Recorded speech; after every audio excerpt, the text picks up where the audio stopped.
Episode 3, The Law of the Wilderness, Part 1. The backcountry is rough. No boat nor canoe can stem its brawling waters. No bicycle nor automobile can enter it. No coach can endure its roads. All about me was the forest primeval, where roamed the wild beasts. Bears sometimes raided the fields, and wild cats were a common nuisance. But the beast I had just seen, my God, I was being hunted. Hunted not only by a band of bloodthirsty fugitives, but also by a monster most foul. And to make matters worse, I was separated from my best friend, my companion, Glenn Catch Owl, who himself was somewhere in this God-forsaken wilderness, bleeding to death. His only hope for survival, and perhaps mine as well, was the favor of the mercurial U.S. Marshal, our snake-stick man, who I had now come to fear may be more dangerous than all these mountain men and monsters combined. I found myself in the back of the beyond, and could see no way out of it. This is Moonshine Land, a story of haunted Appalachia. Based on Horace Kephart's true account of moonshine, murder, and mountain mayhem, Our Southern Highlanders, and Madeline Vinton Dahlgren's classic description of the Appalachian occult, South Mountain Magic, Moonshine Land is the story of my attempt to discover the truth behind a Prohibition-era manhunt for a fugitive moonshiner. But instead of uncovering the story of a human criminal, I found evidence of an ancient Appalachian evil that has been hiding in the hills for centuries. And this ancient evil was not happy to have been disturbed. Listen on if you dare. Chapter 5, The Back of Beyond.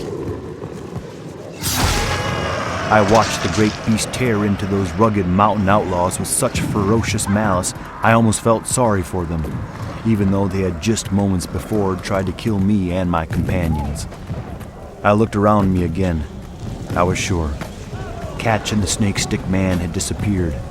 As to where, I had no clue. My attention once again turned to the violent scene unfolding before my eyes. I expected to feel horror, but was surprised when a wholly different emotion washed over me. Many say they find faith through some warm interaction with the congregation, or when a feeling of love overwhelms them at the sight of their newborn child. But, to my great surprise, salvation was not offered to me in that manner at all. I did not find it. Rather, it found me in the bloody carcasses of a mountain holocaust.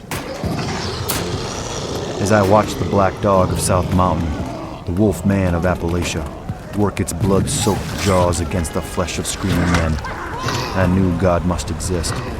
What else could be powerful enough to create a monster so terrible? Enough, I thought to myself. If I am to survive this, I must slip away before either the lumbermen or the monster discover me. I was desperate to find Ketch and to somehow save his life. No man loved his family as much as Ketch loved his wife and son, and I felt a guilt unimaginable as I slipped over the edge of the shale outcropping I had been hiding behind and dropped to the creek bank below.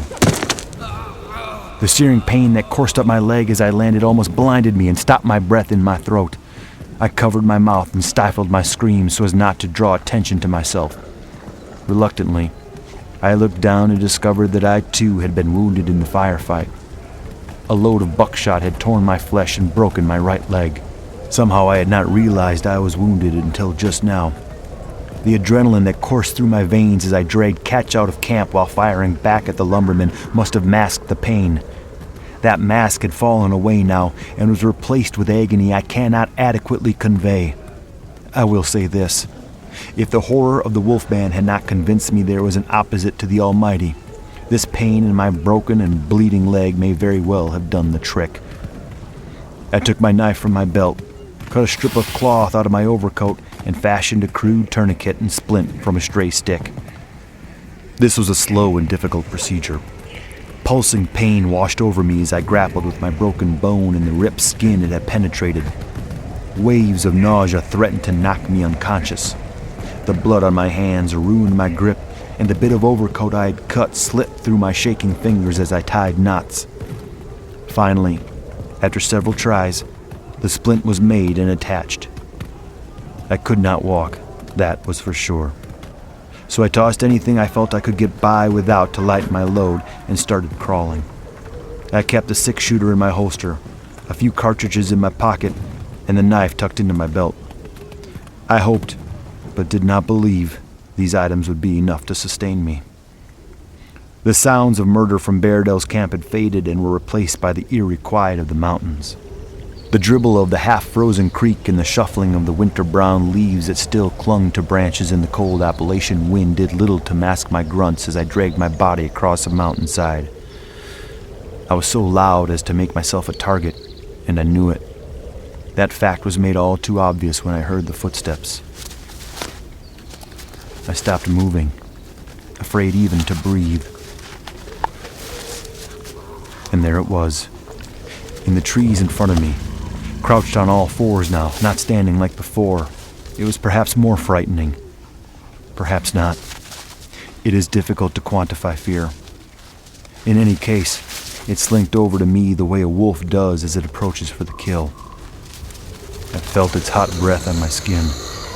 The metallic bite of blood and death covered the beast's clothes and hair. I tasted its warmth in my mouth. So close it was, on me like a murderous lover. I closed my eyes and waited. Hot blood breath wheezed in my ear. I waited for its great maw to close over my neck, but it did not. Instead, the beast spoke. "Help," it said. "Help you," I gasped, unable to disguise my shock. "Help," it growled again. "Very well," I sputtered. "What would you have me do?" "Let him die. Let him die," it said. I was so shocked by the monster's statement I turned around to look at the beast, my terror be damned. But when I opened my eyes, the wolfman was gone. I lay on the cold ground and wept silently for a good long while before continuing my slow crawl across the mountain. It was strange, I thought as I shivered in the cold. I felt in a hurry. Night was closing in and the temperature was dropping, but I did not know where I was crawling to. I only knew that I must go on, even if that meant simply to die in motion. That was better than sitting still to wait. I did not make good time or distance, so great was my pain and debilitating my injuries, both physical and mental. The low, deep growling of the wolfman echoed in my mind with every miserable inch of frozen ground I dragged myself over. Help. What did it mean? This agent of death, this unholy beast covered in the blood and entrails of human men, asking me for help? And why had it spared me when it had so recently, only moments before, ended the lives of so many others? And if the black dog wanted something dead, why not just kill it itself? Soon the sun fell below the mountaintop and it was dark. Not long after, the temperature became unbearable. My thoughts turned from the pain in my leg of the gunshot wound and the pain in my arms of dragging myself across the shaly mountain ground to the dull ache of cold. I could go no further. I lay on the ground and thought first of my death. Then, as I weakened, of Catch and his family. Where was my friend? Had he died already? No. In my heart of hearts, somehow I knew he was still with us, and I rallied my body for one last try. If Catch was still alive, I must survive and try to find him. I would find him. So I took 3 deep breaths, raised my head, and tried to move once more. But my injured leg had become tangled in a berry vine, and when I dragged myself forward, the pain from the sudden jerk backwards on my broken femur knocked me clean out. I lay unconscious on the mountainside, nearer to death than I'd ever been. Chapter 6, The Granny Woman. I woke with a start and blinked to clear my blurred vision. As the sleep fell from my eyes, I could see I was in a small cabin. Well, more a lean-to or shack than true cabin. It was dark and cramped, but thank the Lord it was warm. A fire crackled in a primitive hearth, and a diminutive figure was crouched over a pot that bubbled and boiled. She, for I could just tell it was a woman under that dirty, ragged calico, was stirring whatever it was in the old black pot slowly and mumbling to herself.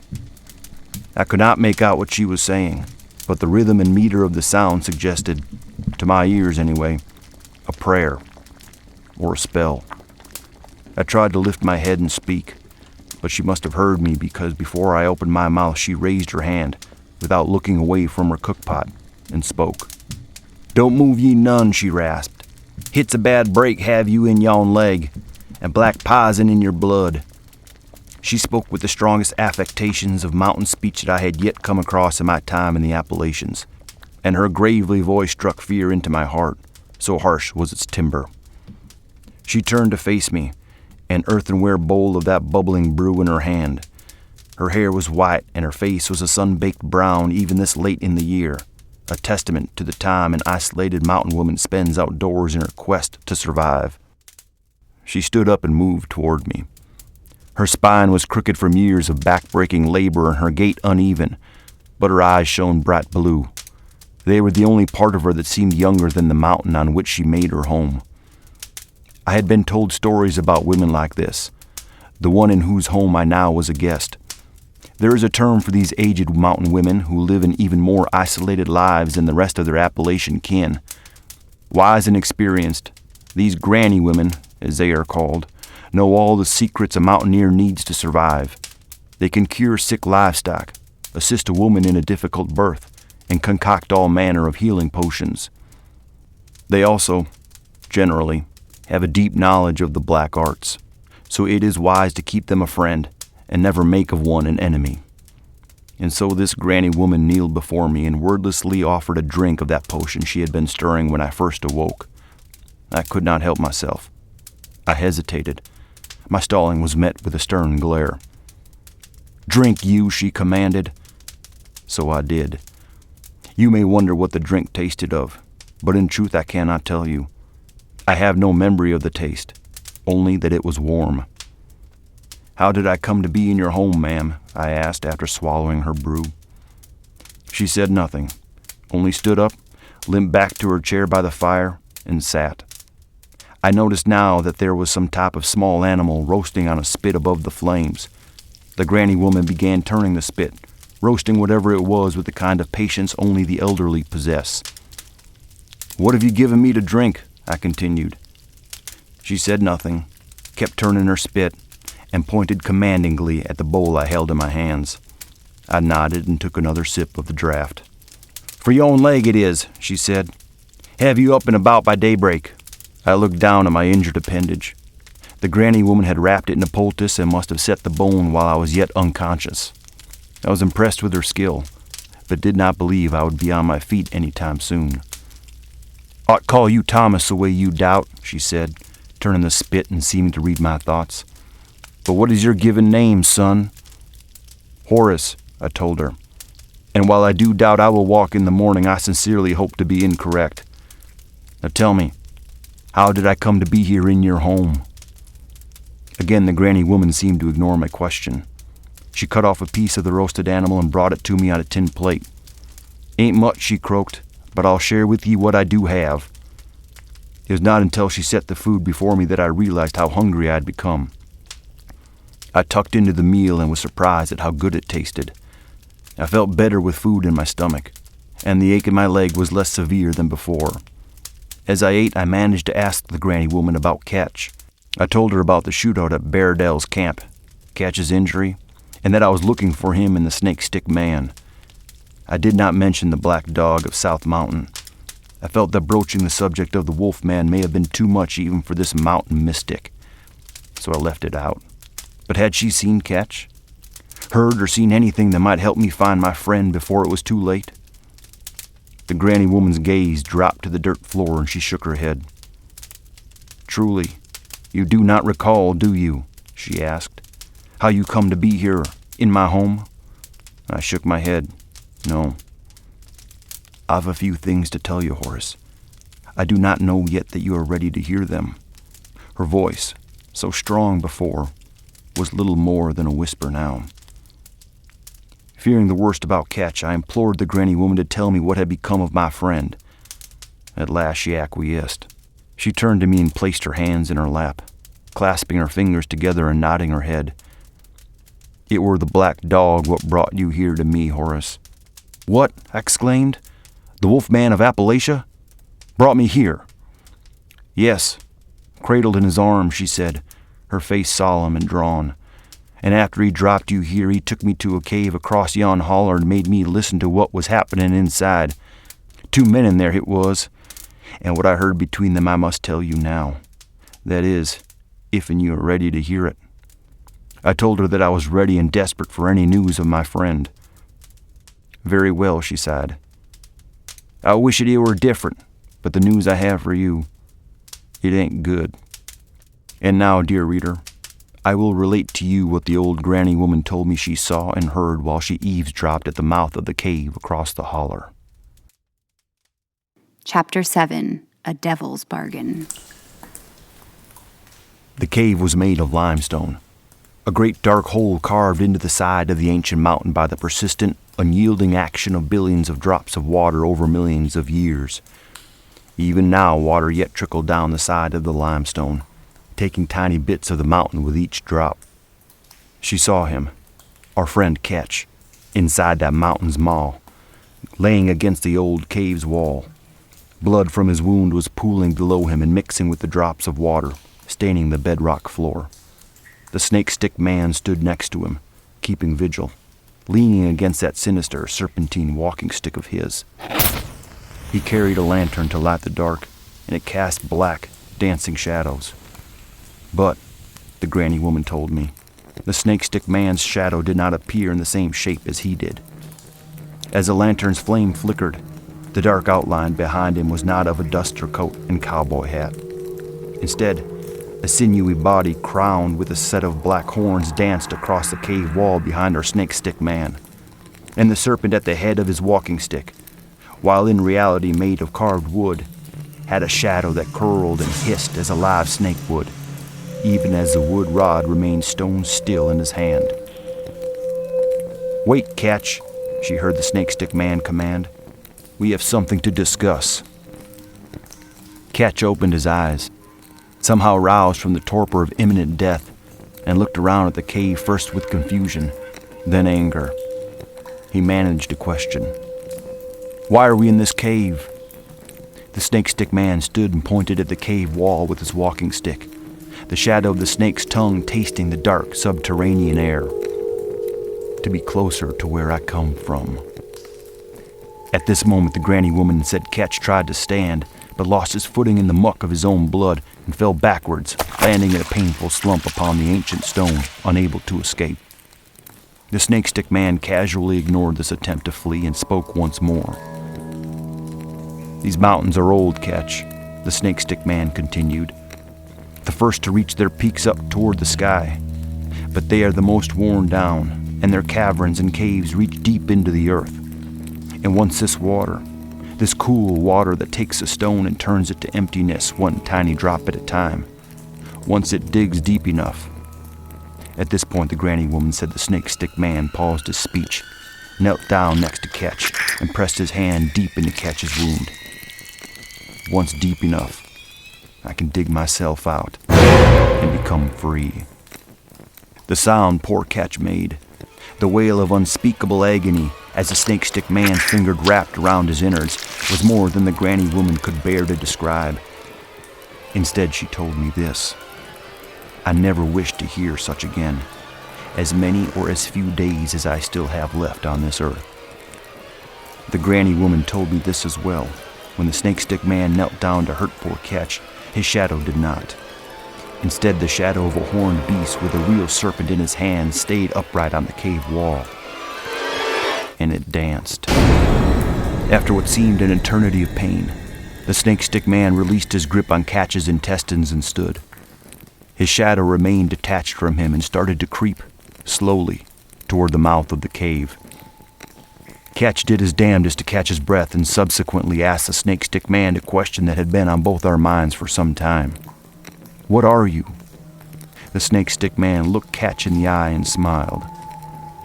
"White men call me Old Scratch, or Demon, or Devil.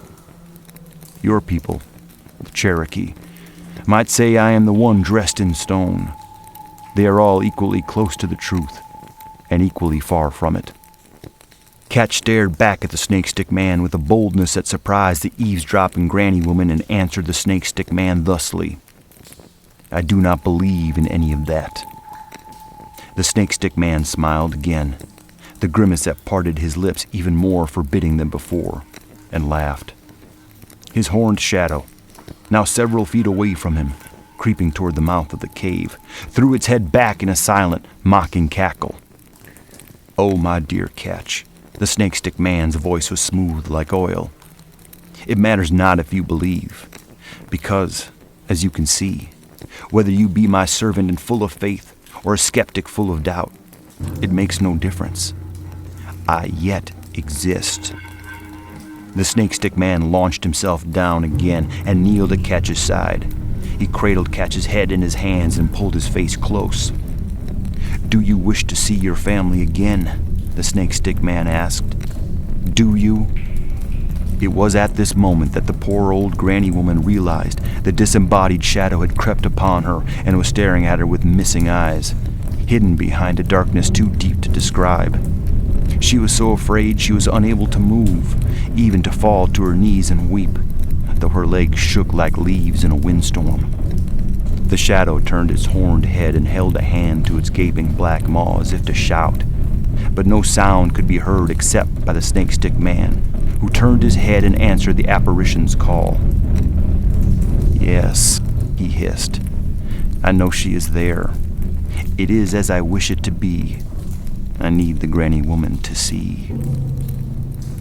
Ketch, growing weaker by the second, tried with all his might to escape the snake-stick man's clutches, but to no avail. Finally, he managed a reply. If I die, I die. My family knows I love them. There is no unfinished business between us, only love for my wife and love for my son. Nothing has been left undone, nothing left unsaid. The snake-stick man's face became uncharacteristically red with emotion, and he fairly spat his answer. Lies, he cried. What about your little girl? Ketch began to weep at the sudden flood of memories the mention of his stillborn daughter brought back to him. His pain made the snake-stick man smile and caused the shadow to toss its horns back in a silent peal of horrible, inaudible laughter. Yes, yes, the snake-stick man growled. This is why you followed me into the wilderness. This is why you agreed to come. No, Ketch gasped. The money. I need the bail money. The reward for Buck's capture. The snake-stick man shook his head. You lie, Ketch, he purred. I know why you came. You saw what I did for the dead mountain rattler, and you think I can do the same for the dead infant girl that lays buried in your wife's garden beneath the gnarled branches of a dogwood tree. The snake-stick man threw down his staff, and as it hit the cave floor, it again transformed into a real, live serpent. It hissed and spat as it coiled itself around the bleeding and immobile Ketch. The horned shadow began to dance an ancient dance and wail soundlessly on the cave wall, clapping its black hands in silent, satanic delight. Do you not understand, Ketch? Cooed the snake-stick man. It is within your power to save yourself. You may stand up and walk out of this cave if you wish. You may walk this earth all the rest of your natural days, hand in hand with your wife and son. No, you lie, Ketch spat. The shadow stopped its dance long enough to shake its horned crown no, and wag a finger with petulant dissatisfaction at Ketch's prostinations before returning to its bizarre gyrations. There is only a small price you must pay for the privilege of my miracles, the snake-stick man continued. He turned and sat down next to Ketch, cradled Ketch's head in his lap, and stroked Ketch's face with a loving tenderness. Only a small price. A gift in return, you might say. The shadow turned and kneeled beside Ketch. It reached out its arms and pulled them back over and over in a universal gesture for give to me, give to me, give to me. The snakestick man's staff had crawled halfway up Catch's body now, and its tongue flickered near Catch's face. "What?" Catch gasped. "What is your price? What do you need to let me live and bring my daughter back?" "Two things you must know," the snakestick man mused, still stroking Catch's face as his snake staff hissed and his shadow danced. "First, while your daughter will live again, you will never know her." "Never?" Catch asked. "No, never," the snakestick man answered. "It must be enough to know that she will be born again, to a different woman and man than you and your wife. But she will exist, and live, and learn, and love, and breathe the air, and swim the water, and walk the face of this earth. That I swear to you. But you will never meet her, nor touch her, nor call out to her by her name, as long as you yet live." Catch looked down at the hissing snake on his chest, then up at the snakestick man who was still caressing his pallid cheek. "What is the second part? The other half of your price?" The snakestick man sighed and looked deep into Catch's eyes. "You will be mine, willingly and without hesitation, when I ask and how I ask. There are those who have made this promise to me and subsequently changed their minds. You must understand, there are consequences for such an action." Catch lifted his hand in pantomime, smoking a cigarette. The snakestick man nodded, reached into Catch's pocket, and retrieved his tobacco and rolling papers. "I had believed," the snakestick man said as he opened the tobacco pouch and spilled some of the noxious weed onto the small square of paper he held between his fingers, "that you only smoke when you are afraid. Are you now afraid?" Catch looked at the serpent on his chest, the devilish shadow on the cave wall, then back at the snakestick man. He nodded. "Shitless." "It is only natural, Catch, to be afraid," the snakestick man soothed. "But I must say you are facing this all with the greatest sense of calm I have yet witnessed. And I must tell you, I have been through many of these." "Thanks, I guess," Catch grunted. The snakestick man smiled. He rolled the tobacco up and held the cigarette to the mouth of his dancing shadow. The shadow leaned down and blew upon the end, which, to Catch and the granny woman's great surprise, caught fire and glowed. The snakestick man offered the now lit cigarette to Catch, who took it between his lips and inhaled deeply. Just then Catch began to cough and wheeze. Blood dribbled down from his now colorless lips. The horned shadow stopped its dance and pointed to Catch's chest with animated concern. Yes, I see," the snakestick man answered. "The blood is in his lungs now. There is not much time. You hear me, Catch? Soon you will be beyond my ability to save. What is your decision? Die? Or see your family again and give your daughter new life?" The granny woman told me Catch remained silent, but that she could see the pain in his eyes as he felt his life slipping away. He tortured himself, she said, seesawing between his desire to see his family again and his firm belief that this was all a wild hallucination, only granted legitimacy by his oxygen-deprived brain. "No," she wished to cry out. "Don't you give the devil your soul." But she was unable to speak or even to move. Some evil kept her pinned to the ground, trapped at the mouth of the limestone cave, and forced to bear unwilling witness. Finally, as the life slipped from his eyes and the cigarette from his lips, she heard Catch whisper. The granny woman said Catch spoke words to the snakestick man with his dying breath, but he was so weak, his speech so hushed, that she could not make out, and therefore could not tell me what it was he had said. Chapter 8, A Dark Sunrise. It is only a town-dreamed allegory that represents nature as a fond mother suckling her young upon her breast. Those who have lived close to wild nature know her for a tyrant, void of pity and of mercy, for whom nothing can be wrung without toil and the risk of death. As I lay there on the floor of the granny woman's cabin, I was struck at the truth of nature's cruelty. This evil, this snake-stick man, is of the earth and therefore of nature.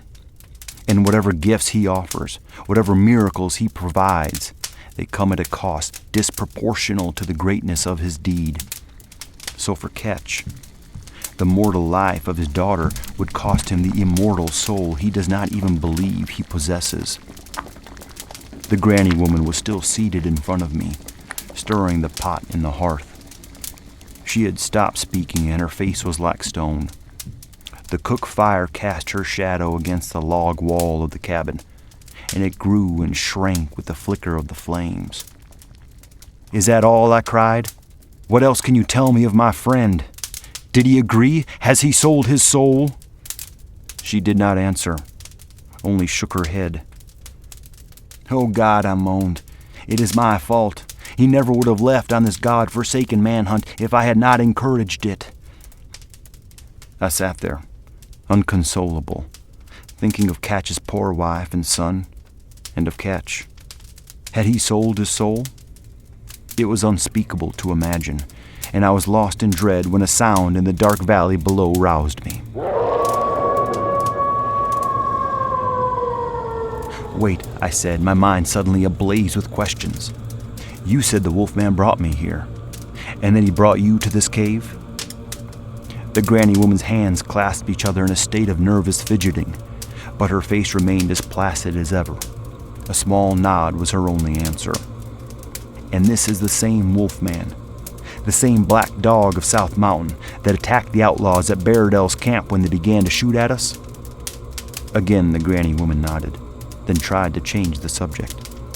"How is your leg, Horace?" I gave it a wiggle, and was surprised to discover that it felt nearly well. But I pushed that thought from my mind and concentrated on the question at hand. "Much better, thank you. But why did the wolfman defend us? And how do you know him?" Suddenly, what must be the truth occurred to me, but I could not believe it possible. So I continued with a barely contained excitement tempered with fear. "What is your name, madam?" I asked. She declined to answer. "Please," I said, "you must tell me your name." The granny woman's hands held each other so tightly now that her knuckles had turned white, but she still would not answer. So I did. "You are Meemaw Ruff, aren't you? Buck's grandmother. You see, I had heard tell that the old matriarch of the Buck clan did live on her own in a shack in the Sugarlands, and that she was an honest and true granny woman, the mountain people's name for a white witch." Again, the granny woman nodded. "Buck is the son of my son, yes," she said, "and he got himself in a spot of trouble with your snake-stick man years ago, and he took from him his soul the same way he took it off in your friend Ketch.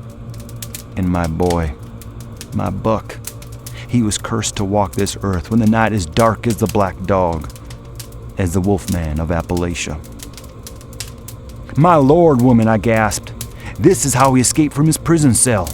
No man with ordinary strength could have done what he did, tore that iron bed frame apart and knocked a hole in a sturdy brick wall."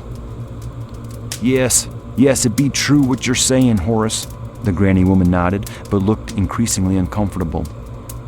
"Tell me, Horace, think you are now able to stand on that leg?"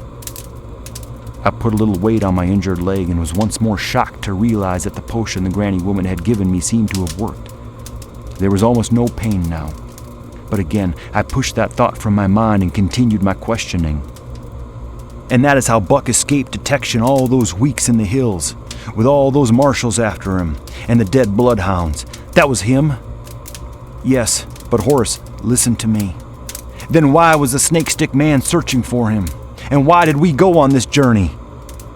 Wait, the wolf man, it asked me for help. Does it need my help to escape the snake-stick man?" It was at this point the granny woman's patience with me gave way. "Damn you, you chatty son of a bitch," she roared. "Listen to me, Horace. You can disobey old Scratch up to a point. Just so much. That's why my Buck run off from him, and that's why Snake Sticks was a-searching after him. but you can disobey only to a point. And when the snake stick man was in danger, when them lumbermen was a-firing on you, that's when my buck could ignore the call no longer and had to help your snake stick man. It was a lot for me to take in, and I was momentarily rendered uncharacteristically silent. But I noticed a change in the granny woman. The old woman's eyes were darting back and forth now, fear visible in them for the first time. "What?" I asked. "What is wrong?" "You can trick him. That's how it's done, Horace. That's how you help my buck and save your friend." It was getting light outside, but it stayed dark in the windowless cabin, the only illumination inside the structure being a soft glow emanating from the embers of the cook fire. I looked out the doorway and noticed a white circle of ashes surrounding the cabin. The granny woman's eyes followed my gaze out the doorway. "Only until sunrise. Then it don't work no more," she rasped. "What will no longer work?" "Yonder circle of ashes. What all keeps the devil from here? From me?" The granny woman looked me straight in the eye. "Tricks, Horace. Remember that. It's the only way." I was about to ask her what she meant when I noticed something strange. The sun was creeping above the trees now, but as I said, the cabin was still dark as pitch, and the cook fire cast the granny woman's shadow against the far log wall. Except it was her shadow no longer. A horned beast appeared in her shadow's place and lunged at me. "Get you away, Horace!" the granny woman cried. I leapt to my feet, grateful for my magically healed leg. Two shadowy hands came at me from the darkness. I dodged them and sprang for the cabin door. Once outside, I could see the horned shadow turn its ire on the granny woman. Her screams overwhelmed my senses as I watched the shadow grab her and pull her out of sight. Then her screaming stopped. The eerie mountain silence was more disquieting than the granny woman's death wail had been. I felt an unease deep in my gut, a primal fear, the sort of animal instinct that warns prey of the presence of its predator. This is it, I thought. The law of the wilderness. Eat or be eaten, take or be taken.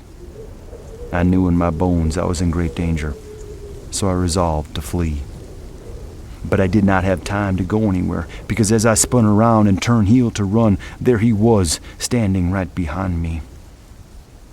"Horace," the snakestick man whispered in the misty gray dawn. "I have been looking for you." I knew I should feel terror as his hands clasped my shoulder in an iron grip, but I did not. I felt nothing. "Come," the snakestick man offered, his serpentine staff of hand-carved wood in one palm, my arm in the other. "You must be hungry. Let us go eat."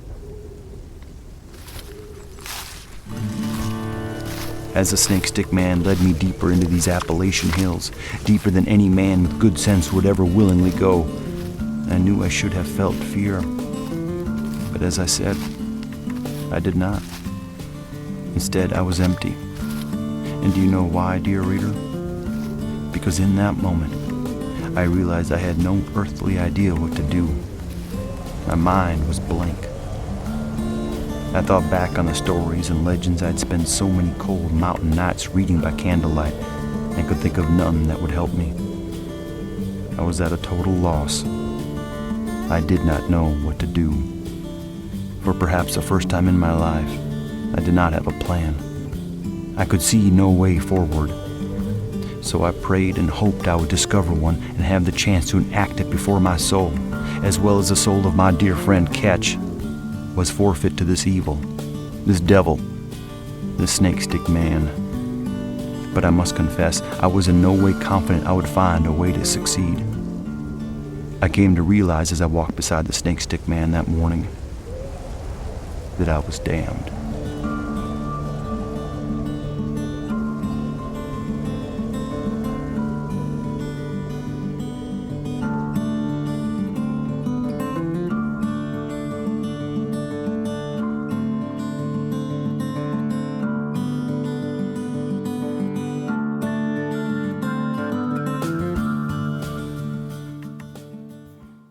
Next time on Moonshine Land.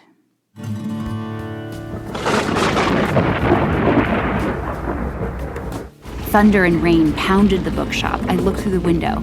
Outside, I could see the water rising again. Ketch and I were about to embark on the very same business adventure that had drawn the law down on Buck Ruff. We were to become moonshiners. I closed the book and turned to face the bookseller who still stood behind me. Is that it? Is that all there is? What happened to them?